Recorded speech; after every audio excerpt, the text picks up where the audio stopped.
The Attack of the Dead Man. Pertempuran ini adalah pertempuran yang telah dilupakan semenjak sekian lama.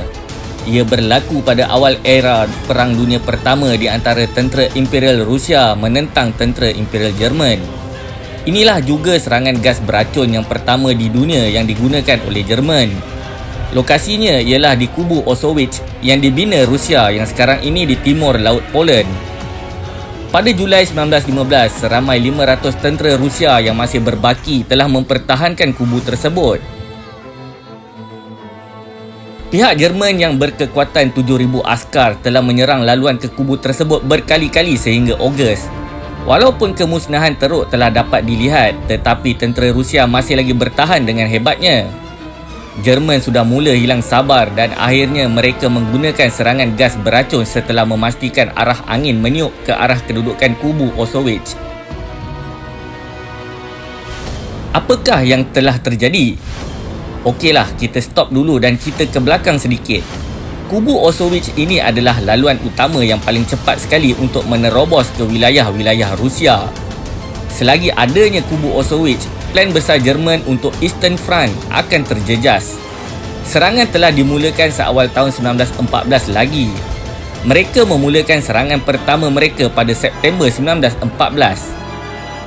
Mereka telah berjaya mengundurkan bala tentera Rusia ke satu poin, tetapi tersekat di situ. Meriam-meriam mereka masih lagi jauh daripada jangkauan kubu Auschwitz. Selama 2 bulan mereka cuba memecahkan benteng pertahanan Rusia.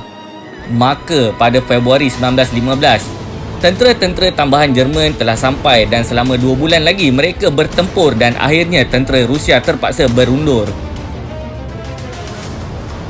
Pada akhirnya sasaran kubu Auschwitz berjaya dijangkau oleh meriam-meriam besar Jerman termasuklah Big Bertha. Dan selepas itu, apa lagi, meriam-meriam besar Jerman menghamburkan hampir 250,000 das tembakan ke arah kubu Auschwitz. Dianggarkan hampir 1,000,000 das tembakan pula dilepaskan oleh meriam-meriam kecil mereka. Hampir lunyai dibuatnya kubu Auschwitz. Daripada beribu-ribu anggota, hanya tinggal 500 tentera Rusia dan hampir 400 militia yang masih mempertahankan kubu Auschwitz. Mereka semua di dalam keadaan serba kekurangan. Pihak atasan Rusia mengarahkan mereka supaya bertahan dan tentera bantuan akan dihantar secepatnya di dalam masa 2 hari lagi. Ya, 2 hari. Mereka tunggu lagi tunggu berhari-hari. Tetapi bantuan masih juga tak kunjung tiba. Senang kata, lebam. Mereka bersabar lagi dan terus bertahan, dan adakah akhirnya sampai bantuan tu? Okey, kat sini kita boleh sambung cerita yang kita stop awal-awal tadi. Akhirnya bantuan memang tidak pernah sampai kepada mereka. Dari 2 hari yang dijanjikan, akhirnya sehingga 5 bulan, iaitu sehingga Ogos bantuan tidak kunjung tiba. Seperti yang kita cerita awal tadi, pihak Jerman sudah hilang sabar dan akhirnya lantunan gas-gas beracun menyelubungi kubu Auschwitz. Tentera Rusia yang bertahan di situ tidak pernah tahu akan adanya senjata berbentuk gas ini dan mereka juga tidak pernah dibekalkan gas mask. Serangan gas beracun berlaku pada 6 Ogos, masanya pada pukul 4 pagi. Di dalam pada itu, serangan meriam-meriam Jerman diteruskan. Memang terseksa mereka yang bertahan di dalam kubu Auschwitz itu. Setelah beberapa jam, tiada lagi tembakan balas daripada kubu Auschwitz.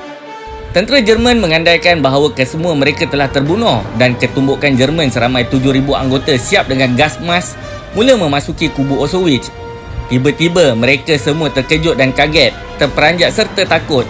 Meremang bulu tengkuk mereka, mereka menjerit ketakutan serta histeria. Apakah sebabnya? Rupa-rupa mereka telah diserang oleh hantu. Hantu? Biar betul. Bertempiaran lari tentera Jerman yang mula-mula ternampak askar hantu Rusia ini dan kabar-kabar angin terus-menerus berlega di atas setiap askar Jerman. Mustahil mereka boleh melawan hantu. Hantu ini menyerang menikam dengan bayonet dan terdapat 5 meriam yang mula berfungsi yang dikawal oleh hantu-hantu ini. Akhirnya kesemua 7,000 tentera Jerman berundur daripada kubu Auschwitz. Sebenarnya ini yang berlaku. Serangan gas beracun ini telah membunuh majoriti tentera Rusia yang bertahan.